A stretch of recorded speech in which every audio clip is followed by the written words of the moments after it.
Hello and welcome to another edition of the Dugout podcast. I'm your co-host Andrew. Marissa.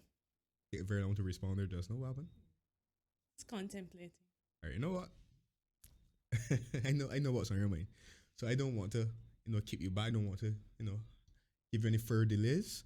So let's start at the biggest talking point of the day. Well, not really biggest talking point, but let's start. There's nowhere else to start than here. T20 World Cup. West Indies versus Scotland. Marissa, can you explain to the people, in your humble opinion, what went wrong? First of all, let me start by saying that from the time we started this podcast, I told you from the beginning that since we're going to struggle to leave this group. And as I've said on multiple occasions, that's not only judging the West Indies, that's having watched these sides play. Right. Not so much Scotland, because Scotland hasn't played a lot over the last year. But you see the Irelands and the Zimbabwe's and those sides. Yeah, we were always going to struggle to make it out of this group. But Monday, was it Monday? Yeah, Monday our time. It wasn't a surprise, but it was hugely disappointing. Hugely disappointing. We could start from the beginning with the bowling. Scotland got off to a real flyer in the power play. Right. Particularly from over two. Obed's last over in power play was good. So I would say overs 2, 3, 4, and 5 were particularly bad. I wouldn't say that we bowled horribly. Right. But I would say Scotland batted well, and it was an excellent batting track, honestly. Right. Ball was coming on, there was no swing, there was no movement offer. It was an excellent batting track. But having said that, we did really well to pull back Scotland. I think they got to 145 in the 19th over, and then Odin Smith had expensive last over. He had an Odin Smith type of over. But the thing is, what I would say about the over is that the over was not particularly awful. It was, you had, of those 15 runs, you had a 4 that was an edge. Right. Which brings it down to 11. Right. And then you had a 4, which should not have been a 4, but should have been a wicket if Akil Hussain had just stayed to the back, stayed on the boundary as opposed to being so far in, that would have been a wicket. So that's 8 runs. So Akil Hussaini, do you believe that he came in from the boundary on his own accord, or was that Poran's instructions? I don't see why it be Poran's instructions, because I think from what I remember the boundary chart, where are you in? And like the commentator said at the time, you can anticipate, you can try to stop the 2 by walking in. Right. Don't start your position from, because and that was the error. I remember watching cricket live. You mostly see players on the boundary walking. Exactly. They always do, actually, to be honest. I've always noticed that. So it's interesting that he started, already in from the boundary. That's number one. And it's also interesting that, because at the end of the day, you pointed out when we went to the game at the Oval, how can the captain or the vice captain not pick up certain things in the field? So then should Poran or whoever's deputy have been more aware and alert to the fielding position, considering it's Akil Hussain could be more aware and alert too. I'm not just gonna put that on the captain and stuff. I mean, to me, the boundary is short. You need to have your game awareness on. Yeah, but you know what? Something I must say. I respect you not playing it on the captain or the vice or whoever, but I must say this. I've always noticed that West Indies cricket has a little bit of indiscipline in it. So I feel like... Just a little bit? I would say a lot. Fair enough. But I'm just saying, I feel like, yes, it's not, these are grown men we're talking about. Poran shouldn't have to tell you that, I suppose, maybe. Exactly. But I feel as though, just make it a habit. They need to. Before the delivery of every ball, occasionally just, take a scan around the field and make sure people are where they're supposed to be. Right. Fair enough. So going back to the assessment of the over, that's 8 runs from, that's like, that was the difference between the over going for 10, which is not bad for a final over, and the over going for 15. Right. Those two things that happened. Having said that, at the time when Scotland made the 160, it was like, yes, it's a good batting track. Right. Yes, we can chase it down. But does Scotland have too much because it's the West Indies and because we are capable of some serious stuff ups? But again, the start we had, 50 odd in the power play. Right. About 110 runs from 14 overs. That's easy pickings. Should be. And then I just sat down and watched. I mean, I'll go back to the dismissal of the two openers in a second. I sat down and watched wicket number 3, Brandon King, get hit out in a very similar fashion where he always tries to cut a ball that ain't there to cut. Right. Nicholas Pooran, always trying to pull balls that ain't there to be pulled. Mm-hmm. Shamar Brooks, what on earth was Shamar Brooks trying to do at that stage of the game, going for a pull shot? Right. Rovman Powell, vice captain. Why are you trying to hoik a ball down low? It's a big area.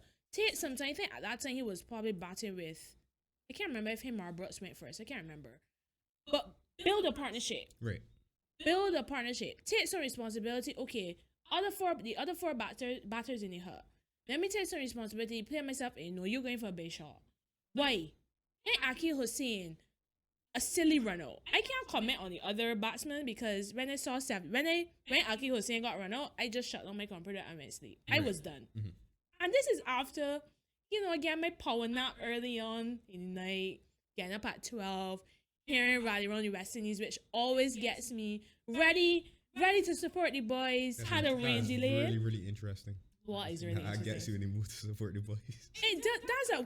That song is amazing. I don't know why you're laughing, but whatever. It's a good song. It is an amazing anthem. It really is. But, I don't think it should supersede, reality. It shouldn't supersede the truth. My point is, it makes you excited. It makes you look forward to you're ready to go to support the boys. I get that. But my point is also that, there are levels of this and we need to, temper optimism. I understand that team... Temper optimism. I have said from the beginning that I did not feel West Indies were going to get out the group. You said the threat. That was a possibility that they might not make it, right?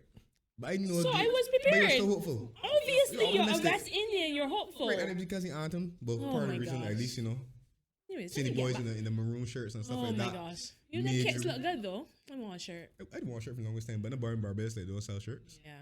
I've actually reached out to a couple people before, asking about, and they didn't have any in stock, and nobody got back to me. So I'm assuming cricket is, the best just to. But like your shirt though. Continue your assessment. So I was just over it. I was like, when I went in this game, I know it was Jason Holder batting. I know Odin Smith and Alzari were still to come. I was like 79 for 7 when I making this. And it was like, as I said, I wasn't totally surprised, but I was really disappointed because at the end of the day, regardless of whether, because you mentioned you think Scotland may have gotten maybe 20 more runs than they should have. Right. Regardless of that, it was a chaseable total. With our batting lineup, we should have done it. But it's the shot selection for me. Carl Mears. I said I was going to go back to the openers.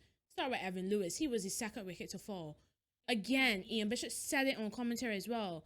It's a shot that he loves, a shot that he gets a lot of runs from, but he also gets out to it a lot, just like Nicholas Pooran. Hit the ball straight on the man's throat. Then Carl Mears. I was like, and I tweeted this after the wicket. I like Carl Mears as a cricketer. He's a very good cricketer. Brings a lot to the side. But these 15s, 20s, 30s are not good enough for an opening batsman. They're not. You cannot hit a man for a 4 and a 6 in the over. I think they had a single or 2 in there. And then you going for some exorbitant flip over mid-wicket and hit, well, it wasn't straight on the man's throat.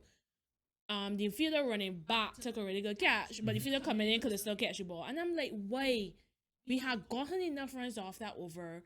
There was no need to go for that shot. Then you look at Nicholas Pooran, has barely made 20 runs in an innings for his last 10 games. Is the captaincy getting to him? And then I go to this point. Everybody in the region that called for Pollard to go, Gill to go, Bravo to go, and Odin Smith and Romaro Shepherd to get picked. Look at where we are now. 55 all out last year. Pales in comparison to 118 all out. I'm not even going to mention that it's against Scotland. 118 all out, chasing 160 on a batting track. Not even batting on your overs. And I think Jason Holder was the top scorer of 38. Yes, he was. Madness. Zimbabwe is tonight. Before you get his Zimbabwe. Am I watching that? I don't know. Before you get his Zimbabwe. But if you don't watch it, I can watch some of it, not all. I can watch it too, but... Well, okay. Say. Okay, let me start. I'm surprised that we lost to Scotland because I think that we should still be able to beat Scotland, right? Quite frankly, what I'm not surprised about though, having lost a game, is the manner in which we lost the game. I said it here a couple times. Like, for a few times, every time we talk about the West Indies, I always tend to say our batting is going to be a problem. I think people like Kyle Mears, who I also enjoy as a cricketer, I like him as well, but I think that he needs to change his approach ever so slightly.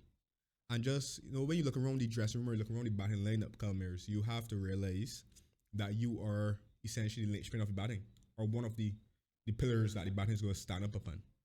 So your role in the team, Nicholas Pooran's role in the team, and Powell, the vice captain, I suppose, he'd be the third one. Their role has to be different in terms of their mindset has to be where you're going to do. Their mindset has to be, okay, it's not so much about just attacking and dominating the ball and attack. It's more now about what can we do to put our team in a position to win. What's the best role for us to play here? And Kyle Mears, I think he needs to, at top of the order, he needs to take a bit more responsibility and just, adopt the mindset of I need to bat at least 10 to 15 overs to give us a chance to win. Exactly. So it's more, it's not so much about playing all the big shots, it's more about doing what Chris Gill used to do, which is pace your innings. Exactly. To suit the situation. Exactly. And allow the others to bat around you. The Brandon Kings and the Shamar Brooks, for example. And Pooran, your job is to just come and supplement whatever's happening there when you get in. Mm-hmm. So you assess the situation better. As we said, we started really, really good in the power play. So there was no need to go for, so big shots with such regularity. But I noticed that like a lot of the biggest, like you said, was just bad slot selection. Our players going for very, very massive shots from deliveries that, because like that was my feeling watching it. Like I didn't feel as if the Scotland bowlers were bowling anything special. It wasn't a boy with any express pace. It wasn't a great turn. It was just discipline bowling on a line and a length. And it's funny not to interrupt. Mm-hmm. The opening batsman from Scotland, and this is where I made 2 points. He got off to a flare in the power play, but he really struggled. He batted through the innings and only scored 66. It's not often you see that, but he stuck at it, which is what I guess you're saying somebody like Kyle Mears needs to do. But he actually said it after the game.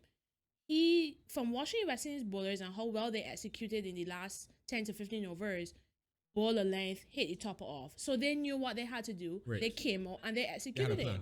Exactly. And when we get started to tumble, because I feel as if West Indies batsmen always tend, it's not very often where they show composure. They always tend to get flustered and get erratic. Panic when the run starts to slow down. It's never thought of, let me just hold on to the end here. Let me just rotate the ball, rotate strike a bit, and get ones and twos and even threes. Yeah, that is not a big part of our makeup for whatever reason.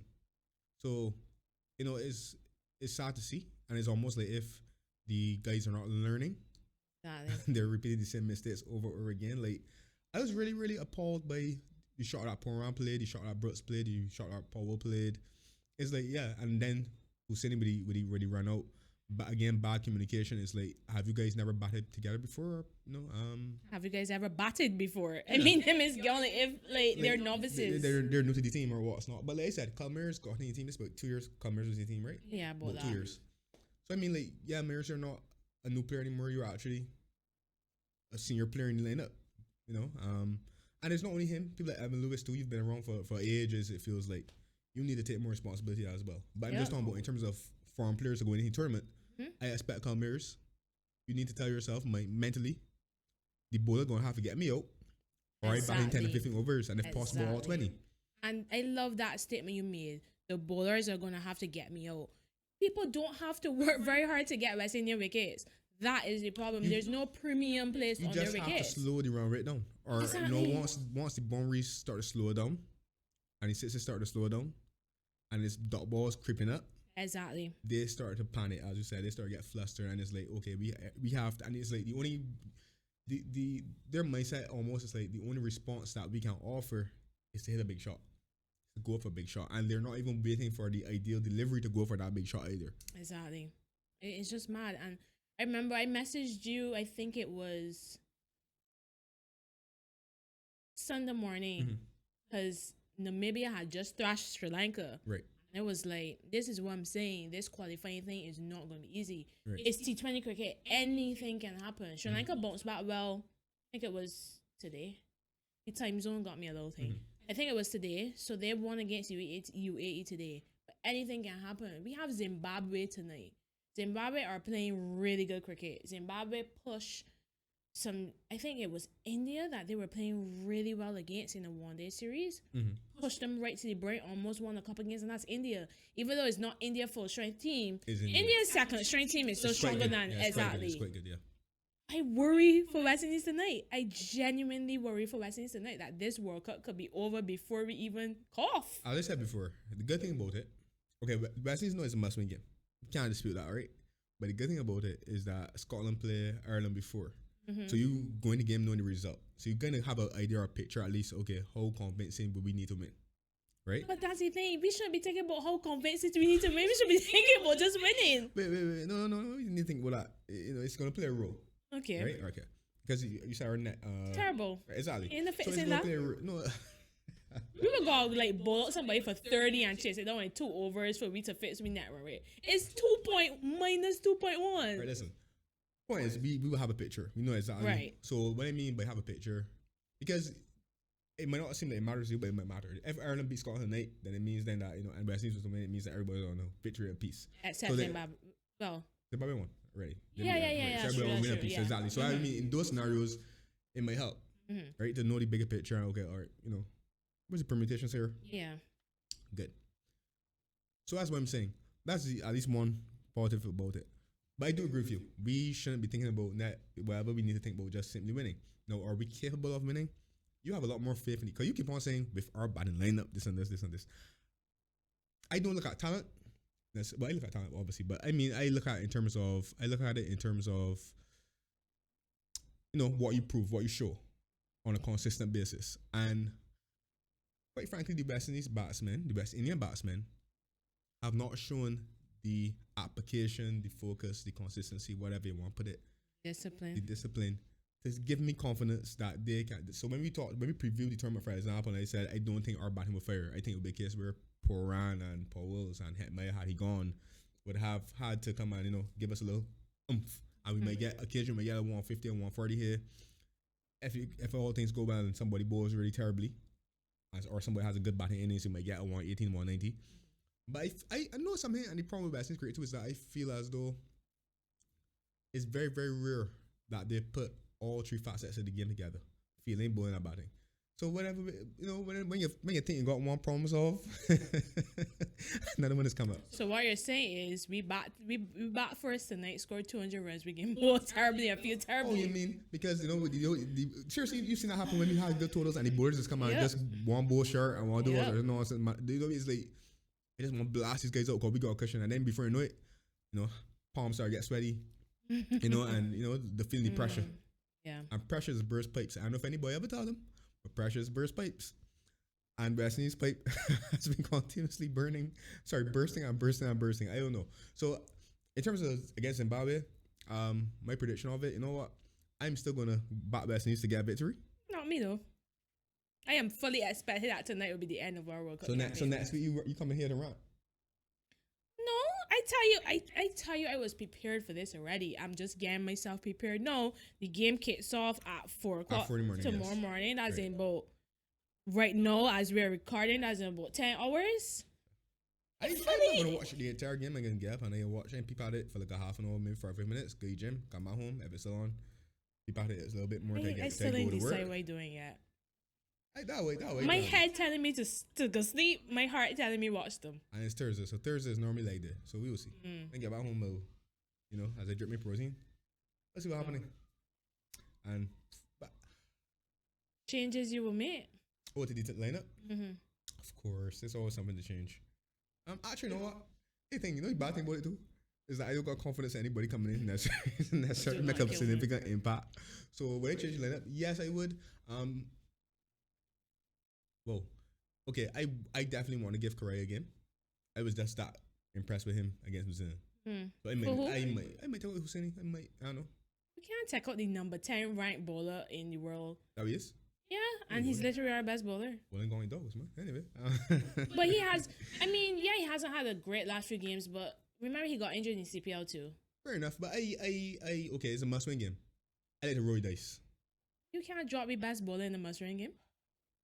That's crazy. In your opinion, he's our best bowler? Yes. And he's our best spinner. You can't drop your man for a must-win game. I could do whatever I feel like if I was a coach or if I was a selector. Right. But fall on your sword. Let me fall off my sword. I think I fall anyway. I mean, I looking at Hussein record in the game. He didn't take any wickets. He met for 31 runs. I believe in. He fought obviously bowled. I always believe a spinner ideally is to offer some penetration and to get some wickets, right? Especially when fast bowlers aren't, cleaning up everybody in sight. So I want a wicket taker, and I believe Korea has a special bit of something. So this thing it's not so much about Hussein. Don't focus on that part, right? When you ask me who will drop, because my thing is that I'm not sure if I want to play two spinners. So that's why I said, okay, I might go, take out one up on the next one. But to answer your question about who I would take out, if not Hussein, let me see who else. I don't know. Okay, you can't reach Charlie back in, can you? So you tell me, it's a catch-22. Go ahead. I ain't dropping a soul. Oh, you playing the same team? Yep. I played the same 11. I am so serious. Because when the 11 dropped, that is an option. When the 11 dropped, I was happy with the 11. Right. You play Evan Lewis. You play King at 3.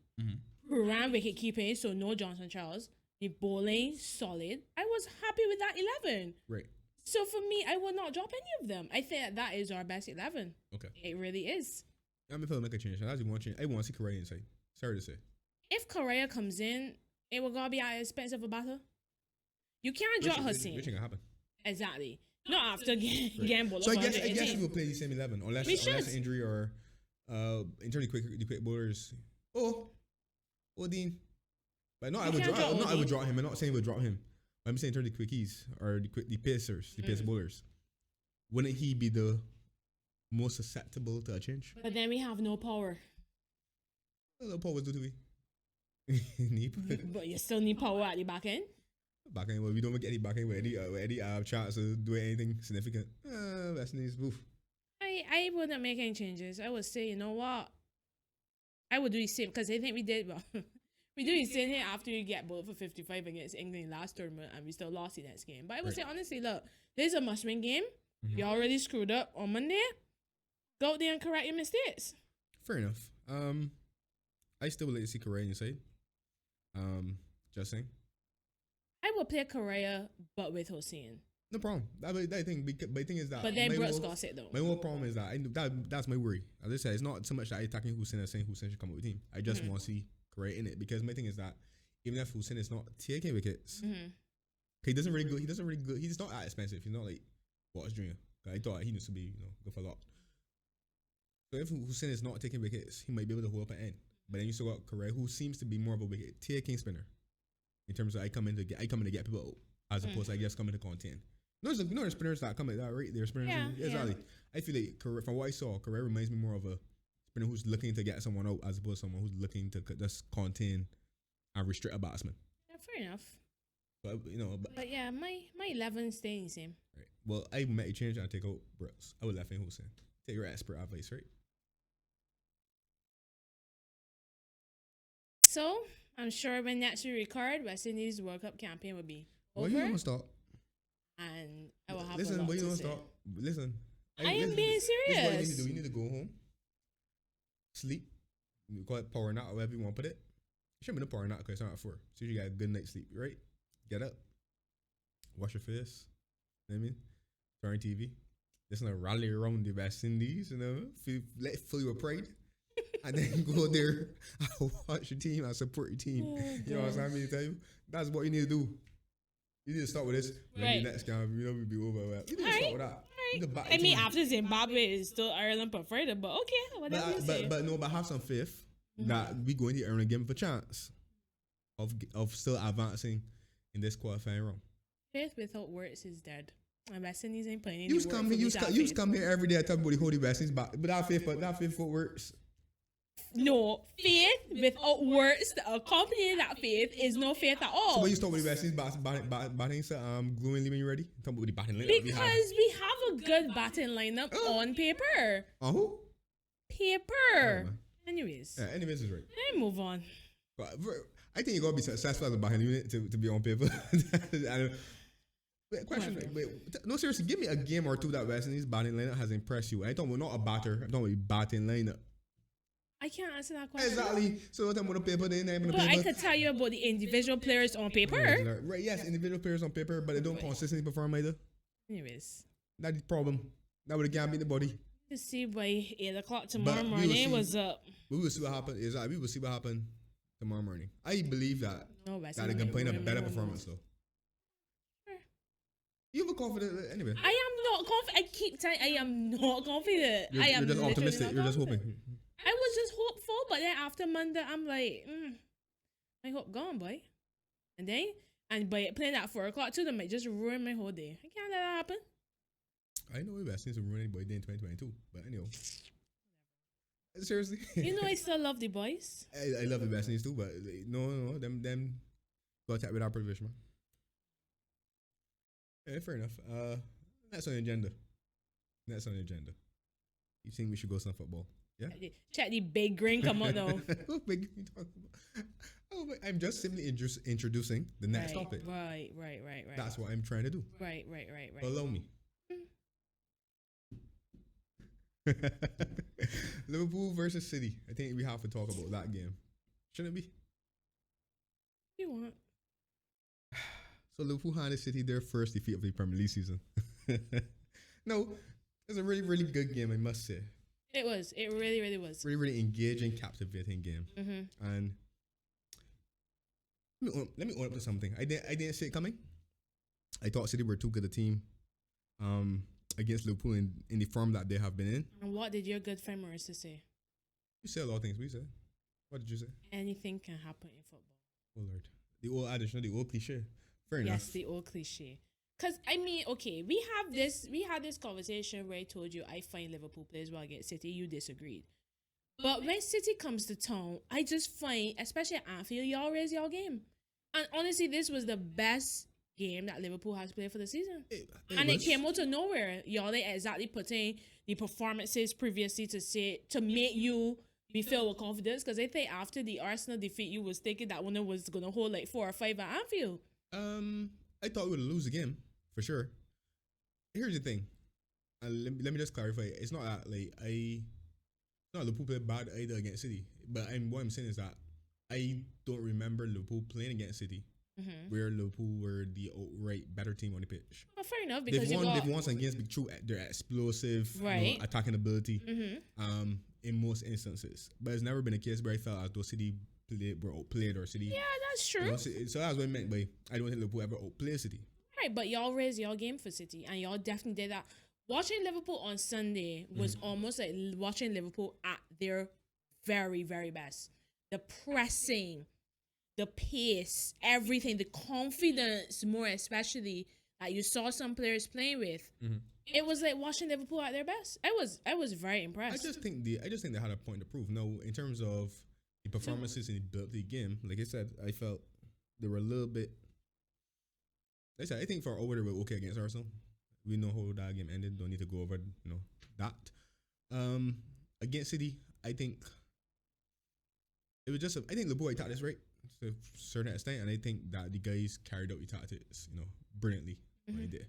I think that Liverpool did. So City's a great team, so you're not going to deny City chances across 90 minutes. And they had a good set. And they had chances. But Liverpool were not as easy to play through as City would find most teams. So, for example, I remember, funny enough, I sat with a friend and we watched over the Manchester Derby. And I remember in that game, seeing the two centre-backs from City bring the ball forward 20, 30 yards, and the United were kind of open. And just play the ball. Haaland normally came short or dropped and received the ball, and then was able to either turn or lay off passing option. And that was how City was getting in at United a lot. And McTominay was being taken out of the centre as well, because when Bernardo made lateral movement, Bernardo would go outside and McTominay is following him. So that leaves a big space for Haaland to drop into. And Varane was recognizing it, but McTominay wasn't paying attention. But anyhow, against Liverpool, City were playing, because City tend to play the same way. City were trying it, but Liverpool were a bit more compact, and they weren't allowing these centre-backs to bring the ball 20, 30 yards before they pass it. True. So what often happened was that Gundogan or Rodri would drop in the centre, pick up the ball, and then look for the pass. And because they were so compact, and Fabinho was doing a good job of not following Bernardo Silva all over the pitch, again, Drago come midfield, it meant then that City had to play the ball wide and try to get into Liverpool from, the sides. And Liverpool seemed to be happy to allow them to get cross and then cross the ball for us and back. So it was defensively, from a tactical standpoint, it was their best performance. And I think the problem with Liverpool's pressing, like I said it earlier, was that oftentimes the lines, so the space between the forward line and the midfield and then the centre back was too big a gap. So when the forward line go and the midfield come there too late, so then the bypass that line you're at the back for. Against City, they were a lot closer together. Again, tactical planning, better execution, definitely. With the ball, they did some good things. So Trent wasn't there, but thank God the party wasn't done. You saw that Klopp brought Salah a bit more centrally. I don't think it was like fit centrally necessarily. It was more like, we gonna make it more fluid, so we gonna allow you to interchange your Bobby a bit more. And I realized, I thought that provided a bit more flexibility in how Liverpool would pass the ball out. So again, they look for the fullback and then fullback play the ball, or Thiago or Fabinho would drop, receive the ball, and then look for the pass. And it worked. It was back on point. Van Dijk's long ball to Salah. The ball to the right. The long 40-yarder. That was happening. But Van Dijk has been very poor in playing that ball this season. So I think that was a nice, welcome addition. Maybe found the skill back. Thank God. Yeah, that was good. So, I think City were unlucky to lose again, to be honest. In terms of performance-wise, City played a good game. They did. So, but we gotta talk about a few things though. Referee-wise? And some. All right. First, I talk about the goal. I personally think that was poor from Cancelo. Sure. You're entitled to your opinion. Go ahead. Keep going. I'm serious. Like, are you serious too? The last person in the league you want to get that tight to is Salah. You allowing the man to, you giving Salah a chance to turn you. Yes, you taking a chance thinking you could get the ball. But I still think that was really, really risky. Especially since you're essentially the last man. It was a good kick by Alisson. I think Alisson realized, because I think Cancelo wasn't like, his positioning wasn't bad initially. But I think Alisson recognized that there was a chance, because I think that was probably the second time Salah was one-on-one like a few minutes earlier, but Edison saved it. I can't remember how that one happened. That one came about. Hold on, happened again. That one came about. I think City lost the ball, and they played the ball right. City lost the ball on the edge, and Thiago played the ball to Elliott, who then drove his middle, played the ball to Bobby, and Bobby played a nice one-time ball to Salah, who had bent his run and come back inside. Okay. That was 1-1. But okay. Yeah, go ahead. Right. So I think Alisson recognized it, and he tried to exploit it, and it worked. But I think Cancelo had no right trying to win that ball in that position, in my opinion. I know what you're gonna say though. It was brilliant play from Morris. I'm not denying that. I don't let you try to preempt what I'm gonna say. Come on, we all know you're gonna say that. Okay, what are you gonna say?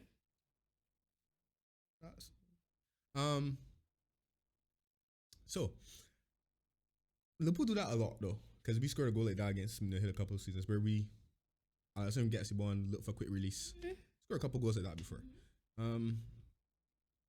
Cancelo, should he have tried to win the ball? Yeah, he was last man, but honestly, it was one of those balls that, like, as it came down, right? I could understand why he would try to win it. It's one of balls. But it was risky though. I would entice you. Any ball, anytime you're going to try to nick a ball in front of forward, is risky, because if you going for tackle, you miss the tackle, or you know what I mean? You get a card. I agree, but it's riskier because of where you are.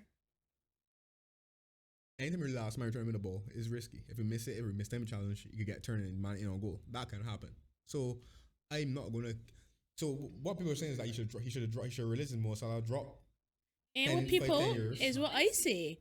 I'm not saying he should drop. I'm just saying you can't get that tight to him. If not getting, but not because getting that tight, Salah. Yeah, but when you say draw, I mean like he's supposed to be all but he 6-yard box and let Mo Salah get the ball easily and run at it. All I'm saying is I think that you can't get that tight to Salah. Salah is one of the best at turning. Yeah, but it's not about getting out tight. Alright, the thing is you gotta make a decision. Are you gonna try a mini ball or are you gonna drop maybe flavors off of him, let he control the ball and see if either he drive at me and try to beat me for pace or skill or he wait for help. Right? One or two decisions. He made the decision to try a mini ball. It was good play by Mohamed Salah actually to control the ball turn, and then good quality finish as well. It was really good. But do I blame Cancelo for I know you know what, when the goal score, right, everybody can say it's Cancelo's fault. Yada yada yada, etc. There is to stop that goal before it scores. Because when Alisson catches the ball, everybody knows that Alisson can look for a quick release. He does it every season. The last 3 or 4 seasons, he has looked for a quick release. Right? So then you have to ask the question, what is the protection behind? Right? Is Cancelo the right person to be last man at the back? Fair enough, that's a good point. As soon as Alisson catch the ball rather, or can we ask somebody to go and press in for Alisson and maybe delay the opportunity to release the ball? Nobody did that actually, funny enough. Remember, it was a De Bruyne free kick. Yeah. And he, on challenge, looked up. He must slip. I kicked the ball, but it's still, so I mean, they're. And then even if Cancelo is tight to Salah, I don't know who's playing on the other side. There was somebody beside him. Maybe he could have read the situation too, realized that there's a chance Cancelo could miss it, and maybe start running back in case if you have a situation that you had. Because really and truly, when Salah nicked the ball, it was game over. Right. There was no way he was going to miss after missing the first one either. When the ball is more, you know what Salah did? That was a great, is he turn. Is he fat? He used the body to like. And he's one of the best at that. When Cancelo come on, with his left side to try to get his foot in to challenge the fight, he was strong enough.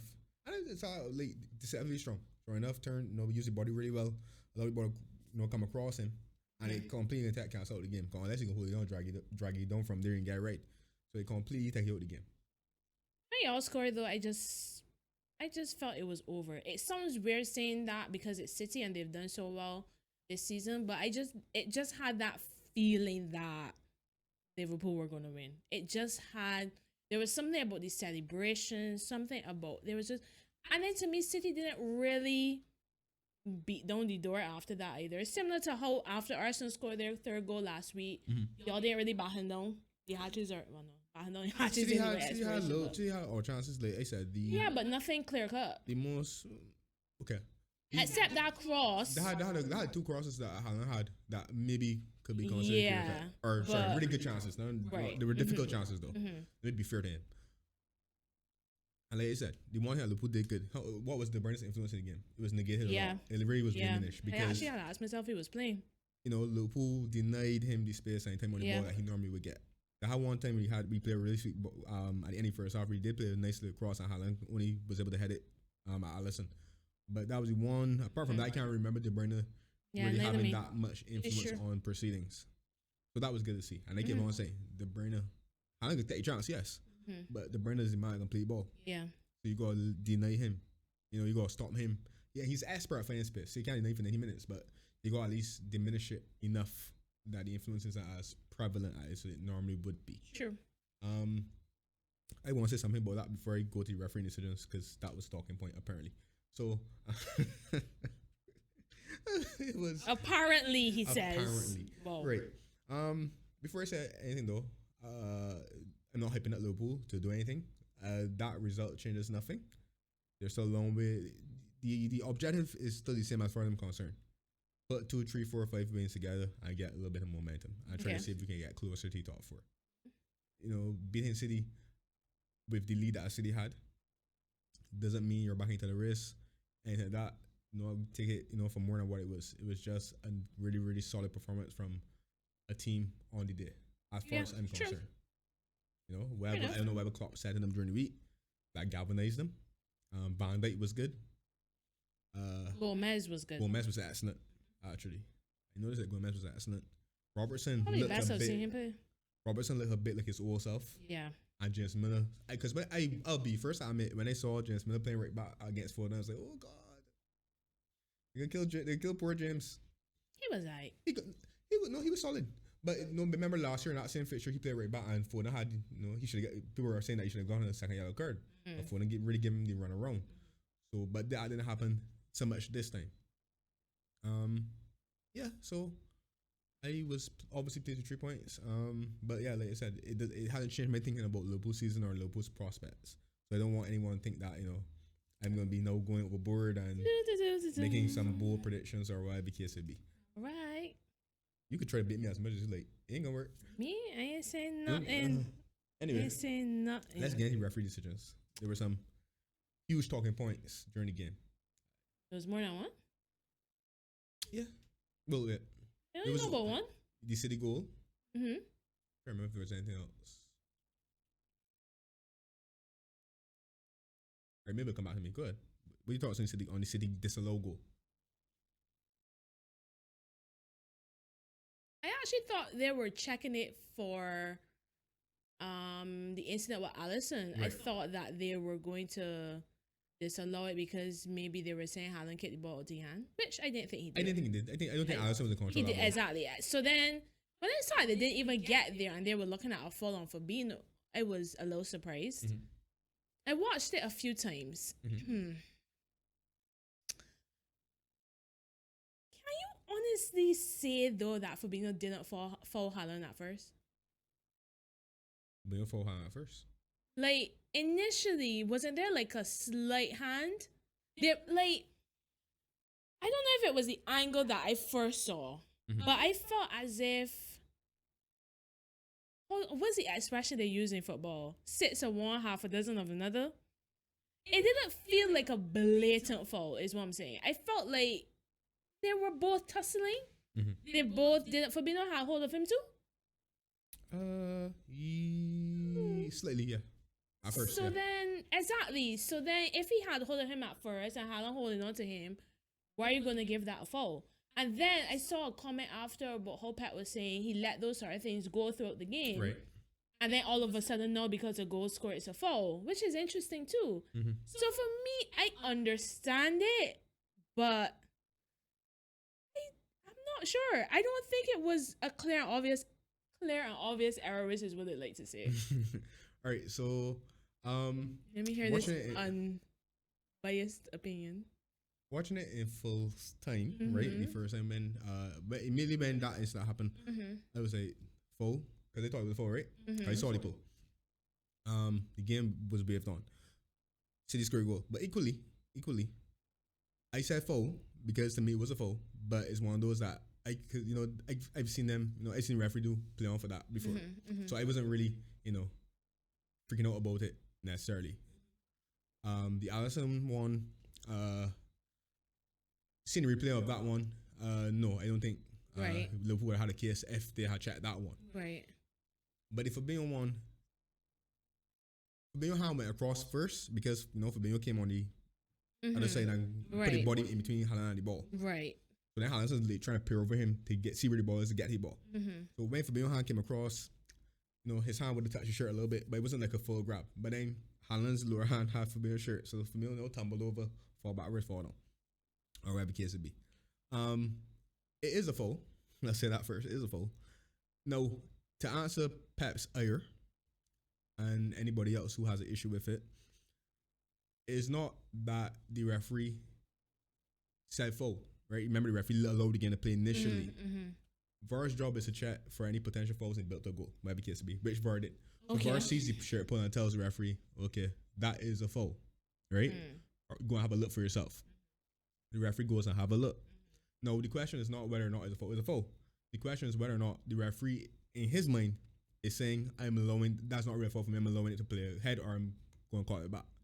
And the referee, after seeing it again, was like, all right, well, I can talk it off because it's a foul. So my thing is that had the referee decided, as the notion is that he was allowing these little cheap fouls to go, that would have been consistent and I wouldn't have had an issue because even if something happens that we deem to be a foul, if the on-field referee reviews the video and decides, well, that's not a foul for me, or that's not a strong enough foul for me to penalize someone, you have to accept it. So, I mean, that was Anthony Taylor's call. It's not like VAR took it out of his hand. VAR just alerted him the fact that there was a shirt pull on Fabinho. Okay, that kind of lines up with something that I heard as well, where they were saying that VAR's tolerance level is not the referee's tolerance level. So it's like, even though the referee allow it to go, Right. VAR's role is, like you say, to look for anything in the build-up that could be considered a foul, and they did. Or an infringement. Right. Right. It's, So- also like, it's only different now if VAR. Anything. It's only different if VAR tells the referee that's a foul. Chocolate. Obviously, referee never goes down and checks it back. If that had happened, then I can see why Pep and them would be upset. I understand, yeah. Because it's like if VAR took it out of the referee's hand, the VAR never did. Then there are the decisions where there's a clear obvious error, but VAR reviews it and doesn't tell the referee go and check, have a look. Where we feel as though is enough evidence that the referee should go and have a look. So that's the issues we have with VAR in terms of implementation. Yeah. Right? But I think anytime that the referee goes and looks at the monitor, it's really his call. Right? Yeah, and the sign off for clock. That was a foul. Remember Bernardo Hash last year? That was a clear. Why call is Gagian so? You know what? Here's the thing. I'm all for passion. It's but not sometimes he's go it's not overboard. about passion. But I mean, both managers were doing their tidbits. How true, as usual. Pep was doing his tidbit. Klopp was doing his tidbit. Because when the goal got this low, Pep started to, I remember. Gesticulate or whatever the case to be. Klopp in response that immediately started to get the problem up again. So both managers were doing their tidbits. Believe it or not, all Liverpool won was 3 points. But that game felt huge. And I think the game felt huge because Liverpool haven't been themselves this season. It was like, we just need something to grab onto or cling onto to give us a little hope that we could get back some form. Yeah. So it felt like this is a huge game. Not in the contest of title or top four or anything like that. Just like we just need something to get the fans back on side. Yeah. Because a lot of the time, remember I said it earlier when I said Anfield, it felt like a little bit nervy or whatever the case to be. It felt as if the fans were in this weird space inside the stadium, watching it on TV obviously, but it feels like they're in this weird space where there is more like we're expecting it to come into gear or kick into gear as opposed to creating atmosphere to drive your team on. And that was the first time. That was the first game I've seen this season where the Anfield actually played a part. It was almost like 12 man. Yeah, that's true. Right? That's so true. I felt like that is what you saw from Klopp. That's our like back against the wall, but it come in punching. Right? And that was all it was. Yeah. All right. Well, big 3 points. Big 3 points. I want to mention Arsenal. Why? Because Arsenal won. So Arsenal now 4 points clear at top of the table. You need more time in terms of assessing their technical credentials, or are you still? I told you I am. Sit on the fence? It's only been a week. I told you ask me in 4 weeks. No, ask me in 3 weeks. What did you see any of the Leeds game? No, I don't watch Arsenal. What I watched. Chelsea was playing at the time, so no, I didn't care to. No, I don't think I think remember Arsenal game was delayed by a bit. So And anyhow, it's only Arsenal. Were you so upset? I'm not upset. I'm just saying. I know it's. The question is there something special brewing at Arsenal this season? Because I feel as if what we saw against Leeds, and they did ride their luck. They did ride their luck a little bit in the second half for sure. As I think they've been doing in a couple games or so. But in order to win something, you need a bit of luck. Exactly why I'm worried. Arsenal's getting that luck this season. And that's exactly what I'm worried. But it's not criticism, I'm not suggesting that they're just like you say, they're playing good football as well. Yeah, they are. But usually, like you say, when you're playing good, you usually get that bit of luck on your side. And teams feel to punish you for the mistakes that you do. Exactly. Which is why I'm worried that Arsenal are in a tighter race. I mean, we're 10 games in, right? In terms of Arsenal's case. Still a bit too early, but I guess we will know for sure in the early weeks after the World Cup, I believe. But yeah, when they say ask me in 4 weeks to talk about it's in the It's in France. I literally came up with fans and I said I think Arsenal is a legit top 4 challenge this season. Great, good for you. Challenger at the very least. And I mean like any other season. If there was any other team in the league besides the City team, we would say Arsenal title challenger for the most part. But it's because we all expect our City is going to win 10, 15, 20 games on the thrones, and we don't think that. And we don't think that Arsenal can match that, right?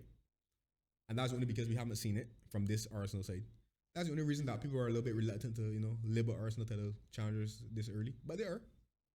They're the ones who were setting the pace. Right.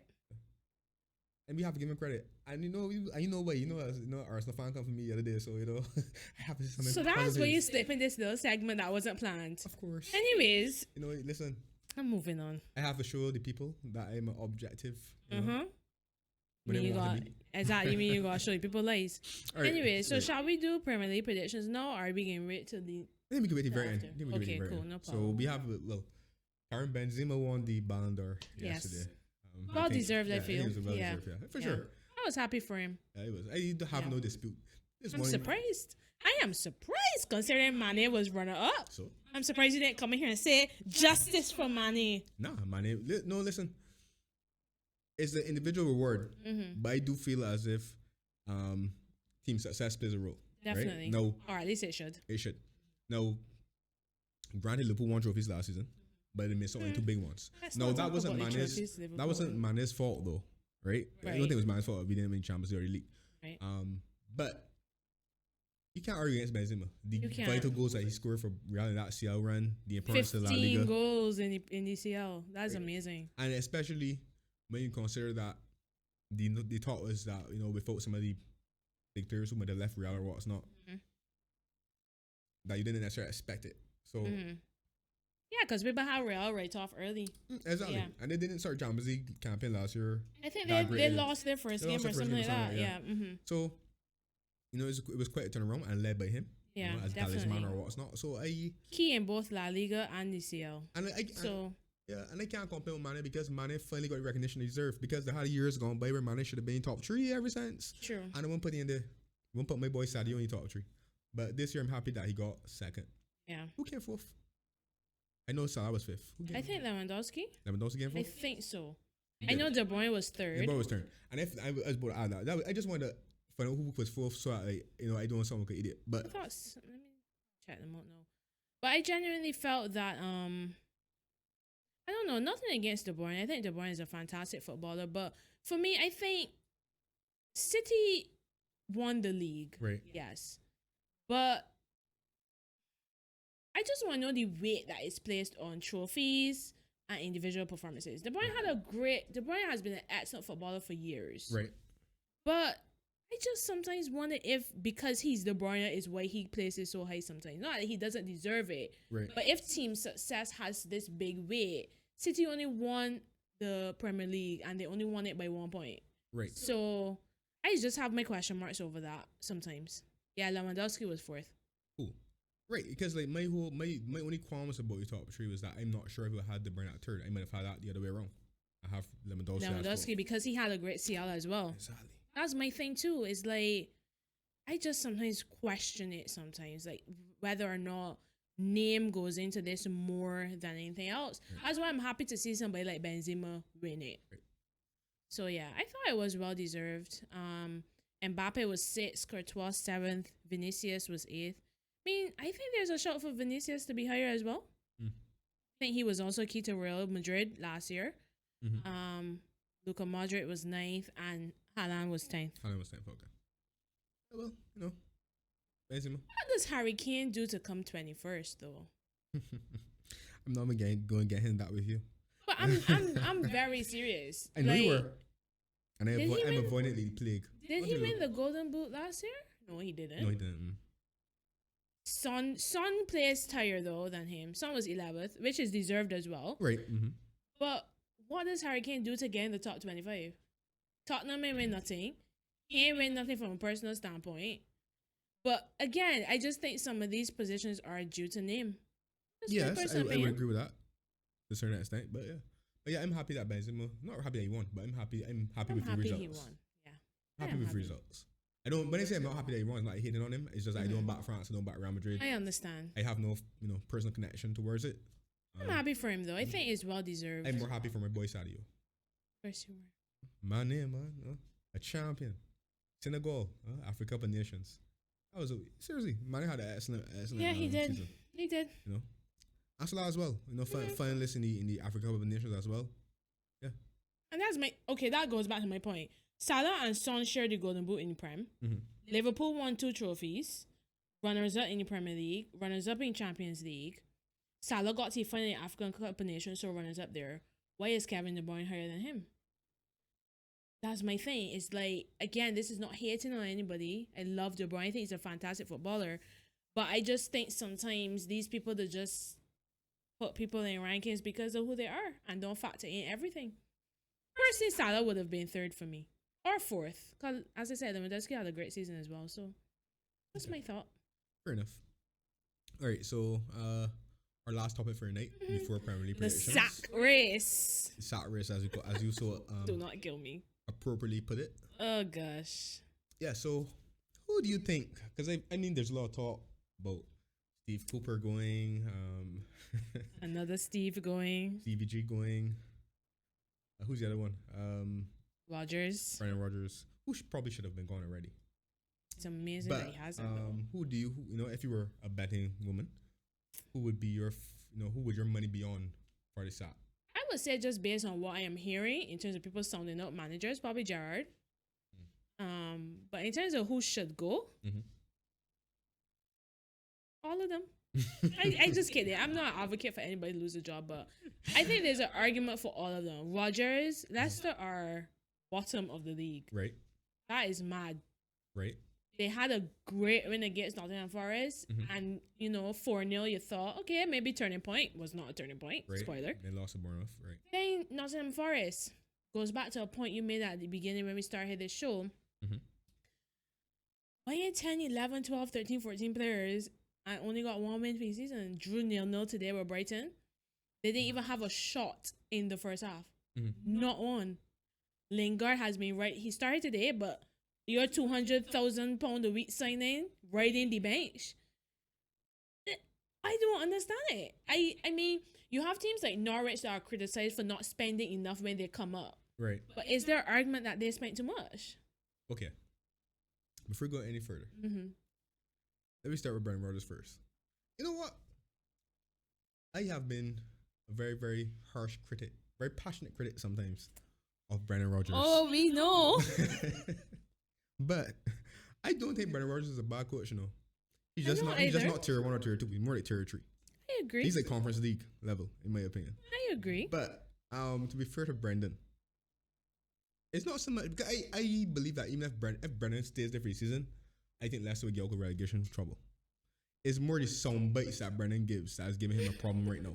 Because when Brendan Rodgers comes and says that, everyone knew that it's going to be a relegation battle, and, these almost defeatist type of things. Yeah.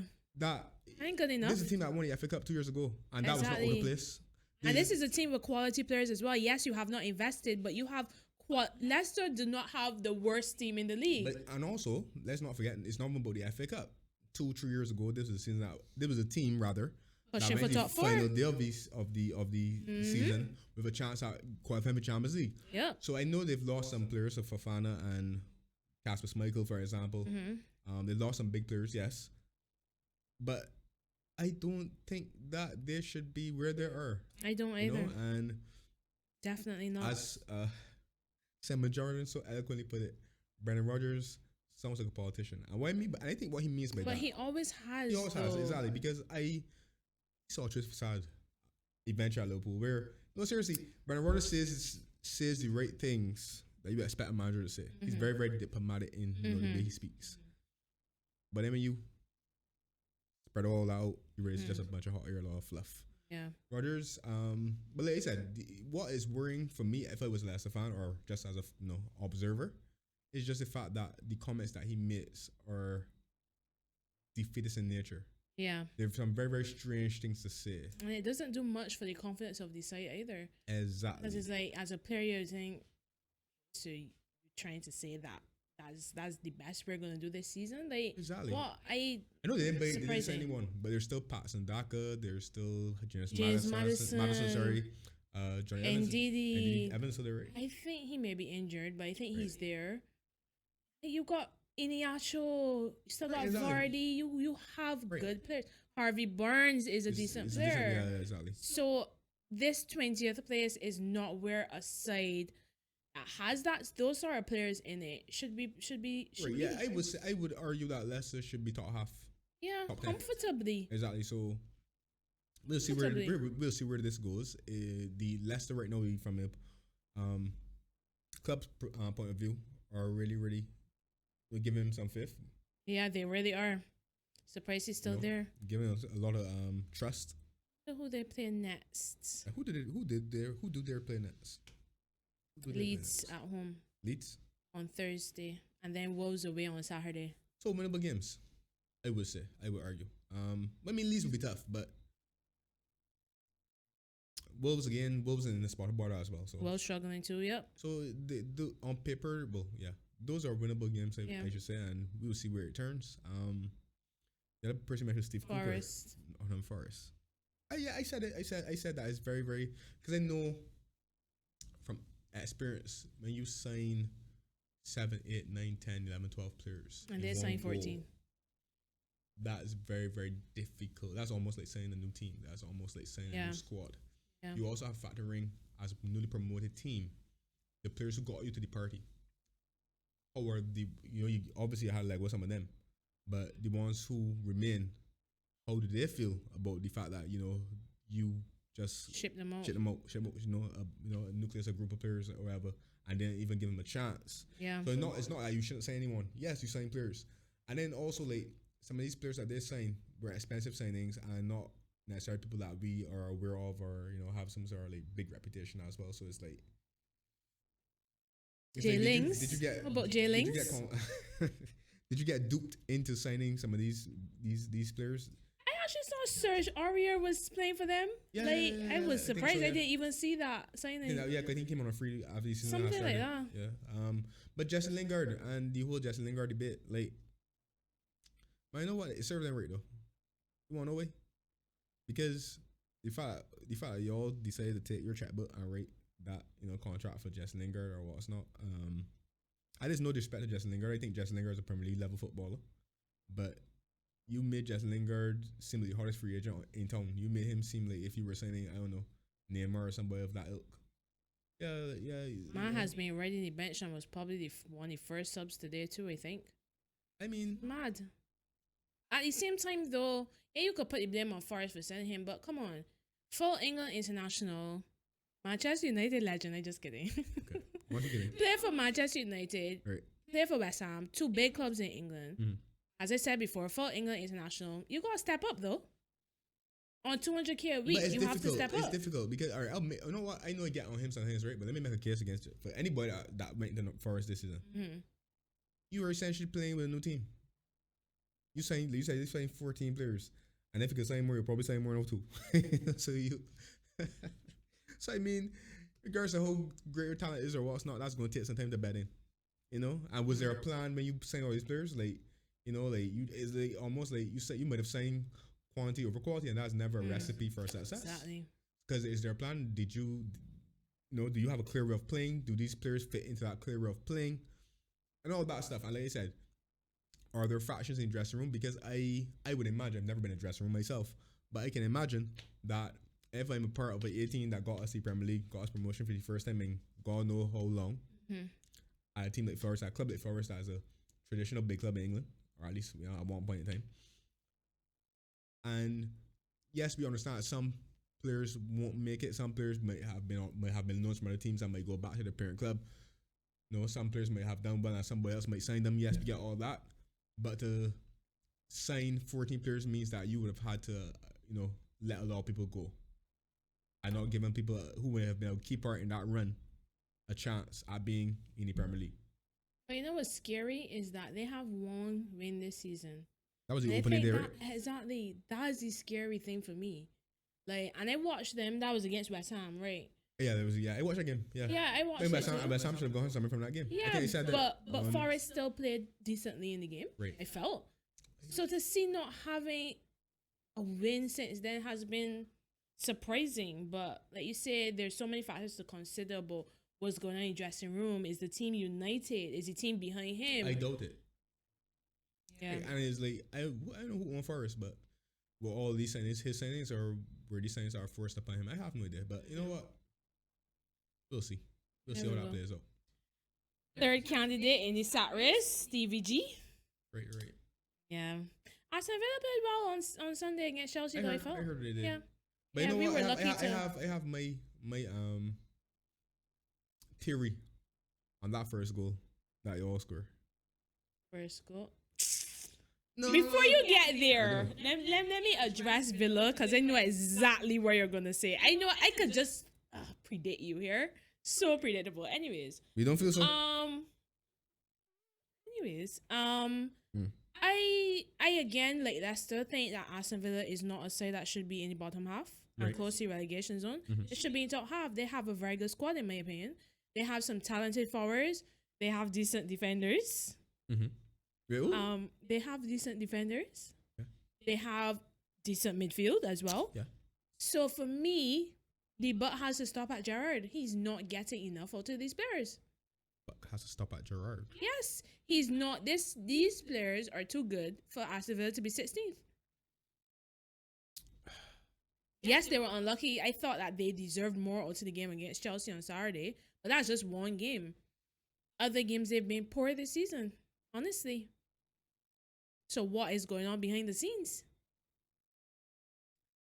Cue Andrew's theory about the first goal, which I know exactly what he's going to say. So for our viewers, please explain how the first goal happened before you give your theory. Sure.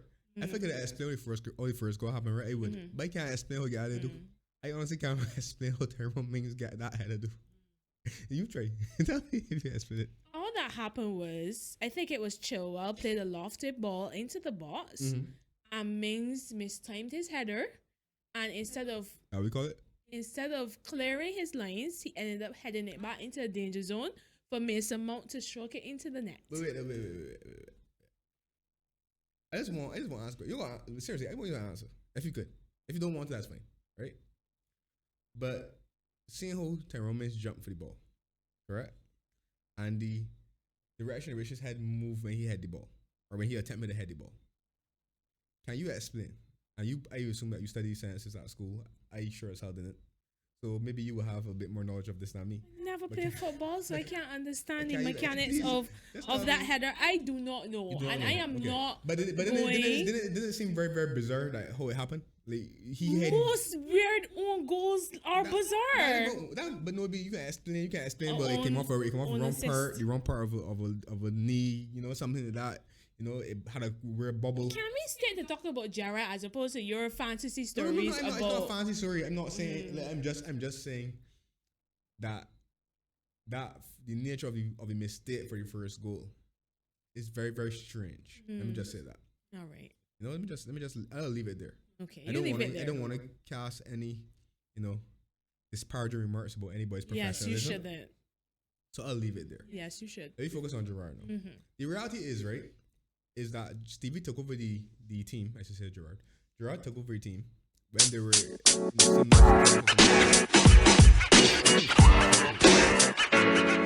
A few additions here and there, but A few quality additions. quality, yeah, additions that are decent. But like I'm saying is that it's not like he completely reshaped the entire 11. It's still a few players that were there from before. So the new players that would have come in that he bought would have been he brought in Coutinho into the squad. What else he bringing?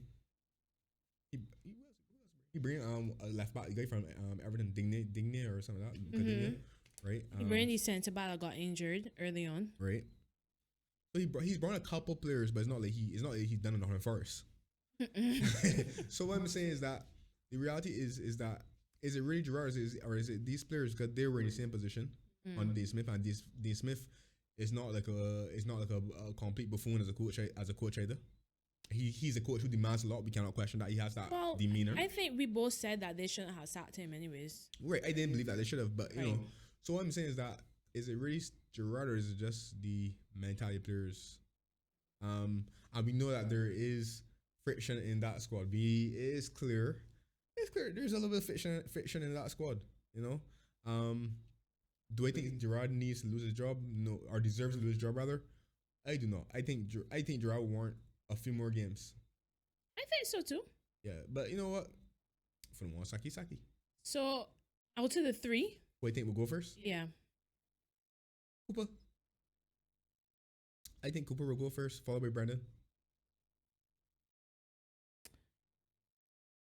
Aston Villa looking at Pochettino and Tuchel. Aston Villa.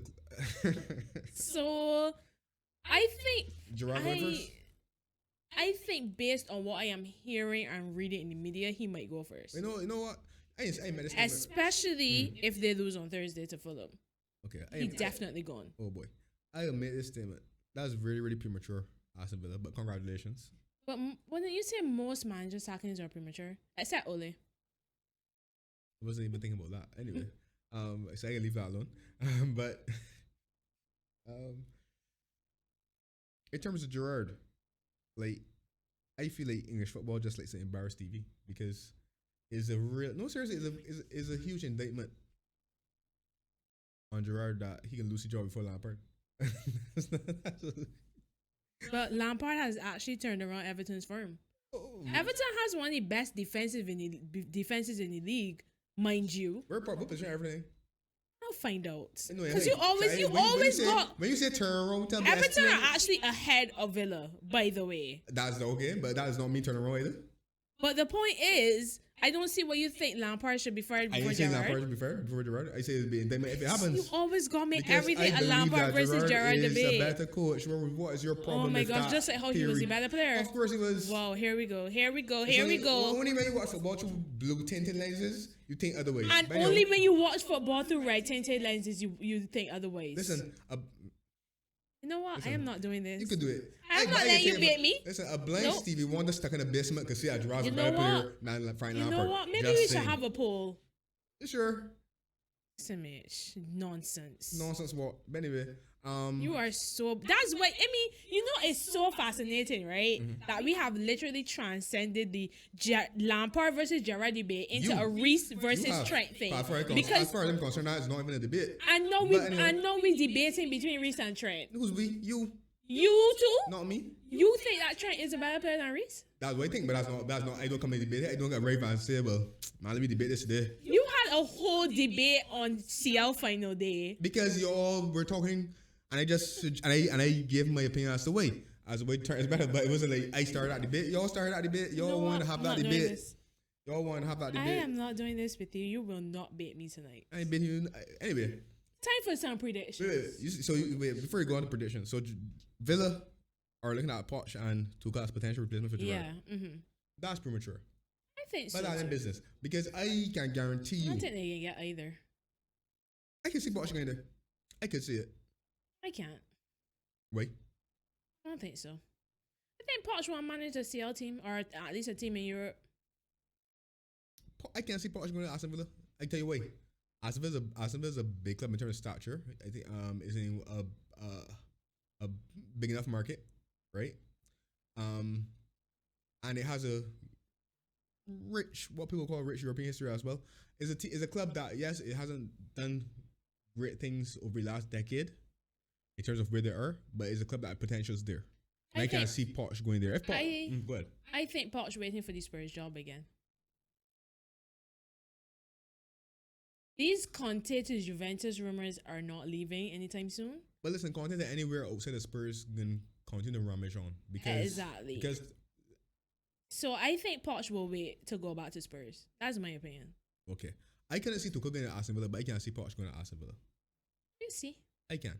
Not saying I don't know if it will happen or not, but all I'm saying, all I will continue to say is that I think Gerrard would deserve a bit more time because the reality of the situation is that the team are performing results wise at least in the same manner as how they were doing under Dean Smith, which might tell you a bit more about players as opposed to the coach.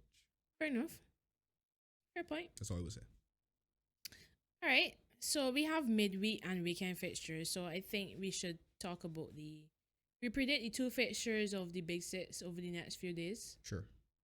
So starting with, Arsenal Man City was supposed to be this week. Mm-hmm. Got postponed because of Arsenal's rescheduled European fixture. Right.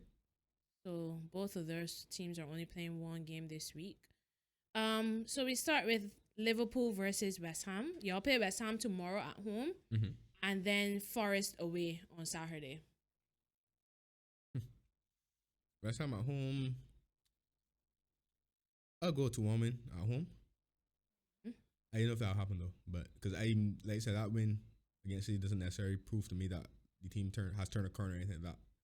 But I will still back them to win 2-1 against West Ham. And Forest away, if they can't win that, no Derek Straits. So Forest away, I will back them to win 3-0.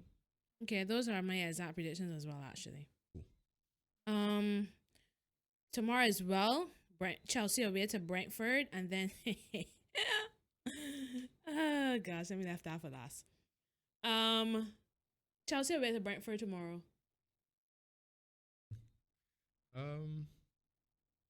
I'll go for 1-1 draw. Yeah, this can be a very tough game. And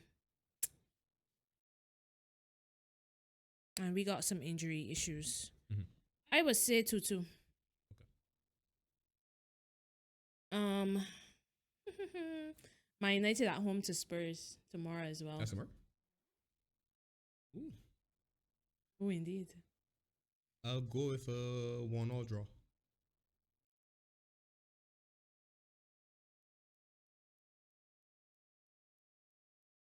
I think so too. I